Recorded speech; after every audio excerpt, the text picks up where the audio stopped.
जय श्री राम।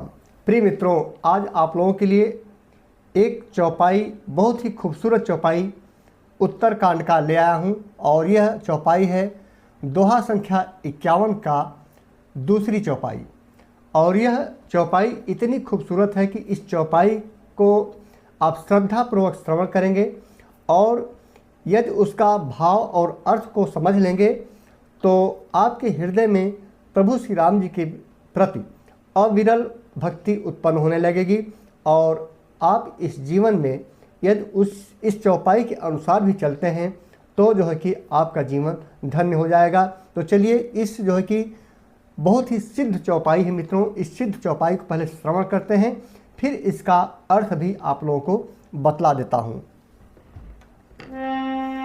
राम अनंत अनंत गुणानी, जन्म कर्म अनंत नमामि। राम अनंत अनंत गुणानी, जन्म कर्म अनंत नमामि। जल सीकर महिरज गनि जाहि, रघुपति चरितन बरनि सिराहि। सीताराम चरण रति मोरे, अनुदिन बढ़ाऊं अनुग्रह तोरे। प्रिय मित्रों, प्रभु श्री राम जी की जो महिमा है वह अनंत है। यह चौपाई हमें कहती है, यह बतलाती है। महाकवि तुलसीदास जी ने कहा है इस चौपाई के माध्यम से कि भगवान श्री राम की जो महिमा है वह अनंत है, उनके जो गुण हैं वह भी अनंत हैं। जो कर्म और नाम भी उनके अनंत हैं। चाहे जितने आप विचार कर सकते हैं, उनके जन्म की जो लीला है वह अनंत है। आप जो है कि चाहे जितना भी कल्पना कर सकें कि अभी हम लोगों को क्या पता है कि 4, 10, 15, 20, 25 जन्मों के बारे में आपको पता होगा, 100 जन्मों के बारे में पता होगा, लेकिन उनकी जो जन्म की कथा है वह अनंत है। हम लोगों को बस ज्ञात नहीं होती है, जितना ज्ञात है उतना हम लोग श्रवण करते हैं और करवाते हैं।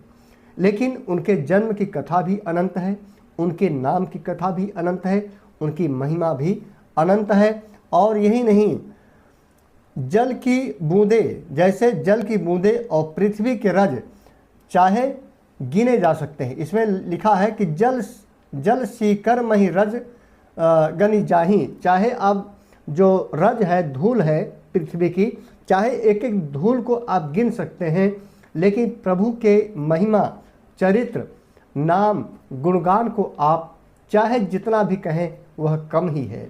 इसीलिए मनुष्य को भव सागर से निकालने के लिए, जीव को, यूं कहे कि जीव को, मनुष्य को नहीं, जीव को, जो 84 लाख योनियों में हम लोग भ्रमण करते आए हैं और मनुष्य जीवन के रूप में सौभाग्यवश हमें यह जन्म जो मिला है, यह जन्म सुख सुविधाओं को भोग करने के लिए, सुख सुविधाओं का लाभ उसका उपभोग करने के लिए नहीं मिला है, बल्कि कर्म करते हुए प्रभु की भक्ति में लीन रहना है और प्रभु का अपने हृदय में हमेशा स्मरण करते रहना है कि हे प्रभु, हमारे इस जीवन को आप कृतार्थ करिए और अपनी भक्ति प्रदान करिए।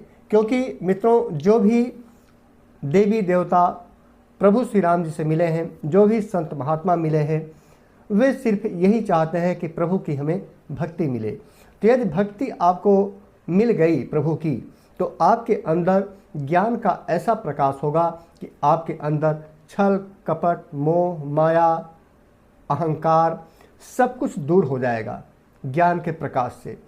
और जब ये भक्ति मिल जाएगी और सारा सब कुछ दूर हो जाएगा, आपके अंदर जो गलत तत्व मौजूद हैं, तो जो है कि आपका यह जीवन, मनुष्य जीवन, तब धन्य होगा। इसीलिए इस मनुष्य जीवन को प्रभु ने दिया है ध्यान पाठ के लिए, न कि सुख सुविधाओं का भोग करने के लिए। इसीलिए मेरा प्रार्थना है कि प्रभु के चरणों में आप लोग अपना मन लगाइए और इस जीवन को, जो भी शेष जीवन है बचा, उसे जो है कि प्रभु के चरणों में अर्पित करके उन्हीं का सदा स्मरण करते रहिए। जय श्री राम।